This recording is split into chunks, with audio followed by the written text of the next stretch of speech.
करेंगे। चमोली जिला पंचायत अध्यक्ष रजनी भंडारी की मुश्किलें बढ़ सकती हैं। बताया जा रहा है कि अध्यक्ष रजनी भंडारी पर सरकार शिकंजा कसने की तैयारी कर रही है।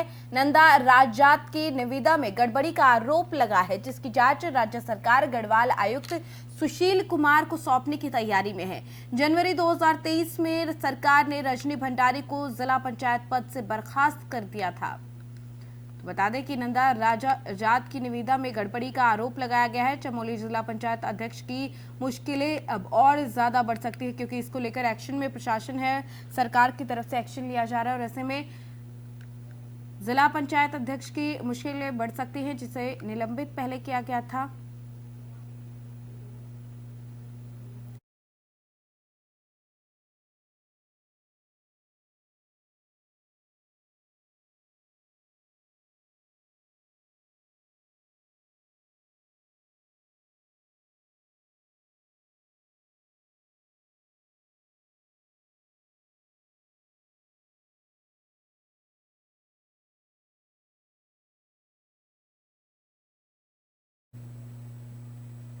वहीं धर्मनगरी हरिद्वार में आयोजित कावड़ यात्रा अपने शबाब पर है। 18 फरवरी को महाशिवरात्रि का पर्व है। भारी संख्या में कावड़िए गंगा जल लेने हरिद्वार पहुंच रहे हैं। इसको देखते हुए सुरक्षा के भी कड़े बंदोबस्त कर दिए गए हैं। हरिद्वार जिलाधिकारी विनय शंकर पांडे ने आज कावड़ मेला क्षेत्र का निरीक्षण किया। जिलाधिकारी की तरफ से अधिकारियों को कावड़ यात्रा को सकुशल संपन्न कराने के दिशा निर्देश दिए गए। जिलाधिकारी विनय शंकर पांडे का कहना है कि कावड़ियों की काफी संख्या में भीड़ हरिद्वार आ रही है। इसको लेकर मजिस्ट्रेट और सभी अधिकारी ड्यूटी पर लगाए गए हैं। इस कावड़ यात्रा में सावन की कावड़ के मुकाबले युवा कम आते हैं, जिस कारण इस कावड़ यात्रा में जिला प्रशासन को परेशानी का सामना नहीं करना पड़ता।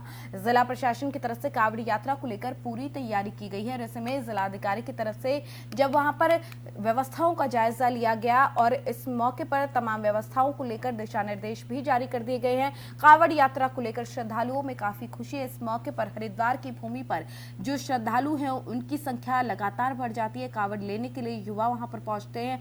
भारी संख्या में कावड़िए पहुंच रहे हैं हरिद्वार और ऐसे में जिलाधिकारी ने मेले का निरीक्षण किया ताकि किसी तरीके की परेशानी वहां पर आने वाले श्रद्धालुओं को ना हो और कोई भी अप्रिय घटना सुरक्षा व्यवस्था से जुड़ी वहां पर ना घटे। इसको लेकर तमाम व्यवस्था का जायजा लिया गया है जिलाधिकारी की तरफ से। आपको बता दें कि सावन के महीने में यहाँ पर बहुत ज्यादा भीड़ होती है श्रद्धालुओं की। उस मुकाबले अभी इतनी ज्यादा परेशानी का सामना नहीं करना होगा, लेकिन फिर भी प्रशासन जो व्यवस्थाएं हैं उनको दुरुस्त करने के लिए लगा हुआ है और ऐसे में व्यवस्थाएं दुरुस्त करने के लिए काम भी किया जा रहा है। कावड़ यात्रा को लेकर श्रद्धालुओं में जहां पर खुशी है, वहीं प्रशासन की तरफ से तैयारियों को चाक चौबंद करने के लिए काम किया जा रहा है। जिलाधिकारी ने दौरा कर वहां पर निरीक्षण किया और तमाम दिशा निर्देश भी दिए हैं। माघ मास में जो कांवड़ होती है, इसका क्वांटम उस लेवल का नहीं होता जो जुलाई में हमारे श्रावण मास की कांवड़ होती है। इसमें पर्टिकुलर हरिद्वार की तरफ जो रोड आती है, नजीबाबाद और बिजनौर, और आपने देखा होगा कि उस तरफ से ही कांवड़ियों का ज़्यादा आना होता है। तो इस पर हम लोगों ने पहले भी 2 बैठकें की थी और शाम जहाँ से हमारा बॉर्डर शुरू होता है वहाँ से पथ प्रकाश की जो व्यवस्था होनी थी वो हम लोगों ने टाइमली करा दी थी। कुछ जो हमारे टॉयलेट्स होते हैं उनको भी लगवाया गया था, ड्रिंकिंग वाटर। और आज जब निरीक्षण में मैंने देखा तो कुछ जगहों पर थोड़ी बहुत गंदगी मुझे दिखी, तो उसके लिए मैंने नगर आयुक्त जी हमारे साथ थे, उनको बता दिया कि कम से कम 2 टाइम इसकी सफाई नियमित रूप से होनी चाहिए। बाकी पुलिस और प्रशासन के सभी अधिकारी अपनी अपनी ड्यूटियों पर लगातार हैं। और एक विशेषता इसकी मुझे ये भी दिखी कि इस कांवड़ में जो आने वाली क्राउड होती है वो थोड़ी मैच्योर्ड क्राउड होती है। जो यूथ का जितना आना हमारे श्रावण मास की यात्रा में होता है उसकी तुलना में यहाँ मैच्योर्ड क्राउड आती है। बड़ी ही अनुशासित ढंग से आना और अनुशासित ढंग से जाना। तो इन सब चीज़ों पर हम लोग पूरे जिम्मेदारी के साथ इसको हम लोग आयोजित करा रहे हैं और उम्मीद करते हैं कि सुचारू रूप से संपन्न होगा। कोविड के पिछले वर्ष भी इसकी शुरुआत हुई थी कोविड के बाद, तो पिछली बार भी भीड़ ठीक ठाक थी, लेकिन इस बार थोड़ा सा मुझे कुछ लग रहा है कि अपेक्षाकृत या तो उसके आसपास या थोड़ी ज़्यादा ही हो रही है। बस अपील यही है आप लोगों के माध्यम से कि वो जिस उद्देश्य के लिए हरिद्वार जैसी पवित्र नगरी में आ रहे हैं, माँ गंगा का जल यहाँ से लेकर अपने अपने शिवालयों में जाएंगे, शिवरात्रि पर उसको अभिषेक करेंगे, तो उसी जिस भावना से आए हैं उसी भावना से यहाँ पर आएँ। उनका हरिद्वार में स्वागत है। प्रशासन के साथ सहयोग करें और मैं उनके सुखद और मंगलमय यात्रा की कामना करता हूँ। माघ माह वहीं भूधसाव से प्रभावित जोशीमठ में मुसीबतों का कम होने का सिलसिला नहीं सामने आ रहा। पिछले कई महीनों से वहां पर जिस तरीके से परेशानी है, कई दिनों से वहां पर मकानों की नई दरारें बेशक न आई हों, लेकिन जिन मकानों में पहले से दरारें आई हैं अब वो झुकने लगे हैं। साथ ही कुछ जगहों पर जमीन में गड्ढे भी हो गए हैं, जिससे नगर के लोगों की चिंताओं को बढ़ा दिया है। नगर के सिंगधार वार्ड में होटल माउंट व्यू और मलारी इनके पीछे के मकानों में पहले से दरारें आई हुई हैं, लेकिन अब इन दरारों के जो स्थिति है वो दरारें अब बढ़ने लगी हैं और कुछ मकान भी झुकने लगे हैं। इस क्षेत्र में परिवारों को जो प्रशासन है उनकी तरफ से पहले ही नगर पालिका और गुरुद्वारे में बने राहत शिविर में शिफ्ट कर दिया गया था।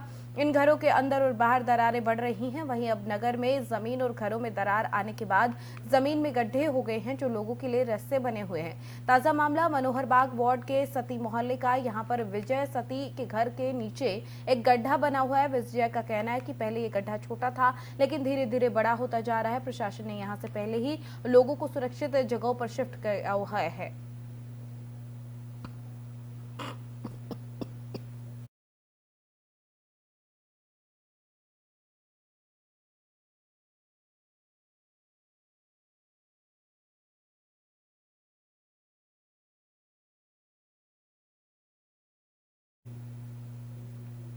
वहीं समाज में निचले तबके के रहने वाले विद्यार्थियों के लिए कैबिनेट मंत्री चंदन रामदास ने नई सौगात देने की बात कही। उन्होंने कहा कि विद्यार्थी देश का भविष्य होते हैं, खासकर ऐसे विद्यार्थी जिनके पास पैसों की कमी होती है और अल्पसंख्यक विद्यार्थी हैं। उनके उच्च स्तरीय पढ़ाई के लिए कोचिंग सेंटर खोला जा रहा है, जिसमें IAS, PCS, MBA, नर्सिंग और कई रोजगार उन्मुख कोर्स चलाए जाएंगे, ताकि युवाओं को पढ़ाई के बाद नौकरी के लिए इधर उधर भटकना ना पड़े। आगे उन्होंने कहा कि आउटसोर्सिंग कर्मचारियों के कारण बहुत सारी दिक्कतों का सामना करना पड़ रहा है, लेकिन जल्द ही स्थिति को ठीक कर लिया जाएगा।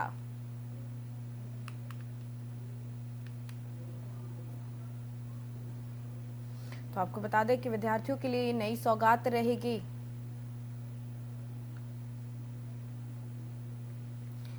कोचिंग सेंटर होगा। ऐसे विद्यार्थियों के भविष्य को देखते हुए ये फैसला लिया गया है जो आर्थिक रूप से कमजोर हैं या फिर जिनको किसी भी तरीके की समस्या पढ़ाई को लेकर है, लेकिन पढ़ाई में अच्छे होने के साथ वो अल्पसंख्यक है, और ऐसे बच्चों के लिए कोचिंग की व्यवस्था की जाएगी। रोजगार परख कोर्स भी यहाँ पर होगा। विद्यार्थी देश का भविष्य है, ये मंत्री की तरफ से कहा गया, और विद्यार्थियों के लिए ये नई सौगात दी गई है। गरीब बच्चों के लिए खासकर ये कोचिंग सेंटर एक बहुत लाभ देने वाली स्थिति पैदा करेंगे, ताकि जो विद्यार्थी आगे भविष्य में आगे बढ़ना चाहते हैं, पढ़ना चाहते हैं, उनके भविष्य को देखते हुए ये बड़ी सौगात उनके लिए साबित होगा।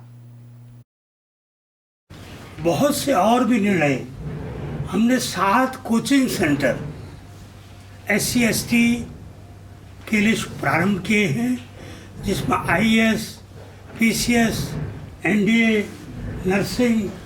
मैं चाहता हूं कि ऐसे कोर्सेज चलाएं हम जो रोजगार मूलक हों, और रोजगार मूलक के माध्यम से हम यहाँ रोजगार सृजन करना चाहें। बहुत सी दिक्कतें आ रही हैं आउटसोर्सिंग कर्मचारियों के कारण, बहुत से काम कम हो पा रहे हैं, मगर सौभाग्य से अब हमारी आउटसोर्सिंग एजेंसी प्रारंभ हो जाएगी तो हम कर्मचारियों को हैंड्स भी देंगे। एक मेरी पिछली बार हमारे संवाददाता इंतजार हमारे साथ यहाँ पर ज्यादा जानकारी के साथ जुड़ गए हैं। इंतजार, गरीब बच्चों के लिए एक बड़ी सौगात ये रहेगी। साथ ही मंत्री चंदन रामदास की तरफ से ये भी कहा गया कि विद्यार्थियों के बेहतर भविष्य के लिए एक बड़ा फैसला है। क्या कुछ और जानकारी?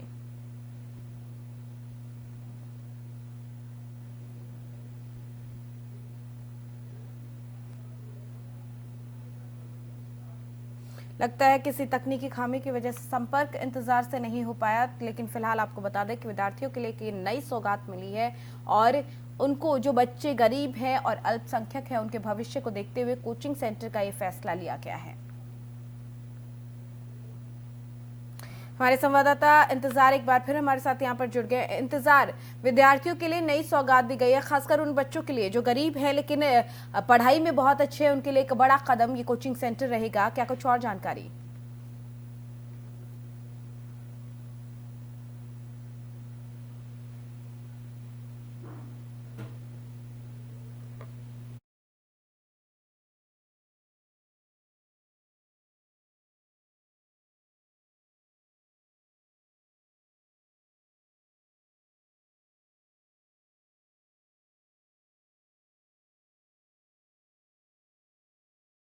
विद्यार्थियों के लिए नई सौगात दी जाएगी। कोचिंग सेंटर की जो अल्पसंख्यक स्टूडेंट हैं या फिर गरीब बच्चे हैं जो कि पढ़ाई में बहुत अच्छे हैं लेकिन गरीबी की वजह से अच्छे कोर्सेज में एडमिशन नहीं ले पाते, उनके लिए ये कोचिंग सेंटर एक लाभदायक सुविधा प्राप्त जो होगी उन बच्चों को, विद्यार्थियों के लिए नई सौगात के तौर पर।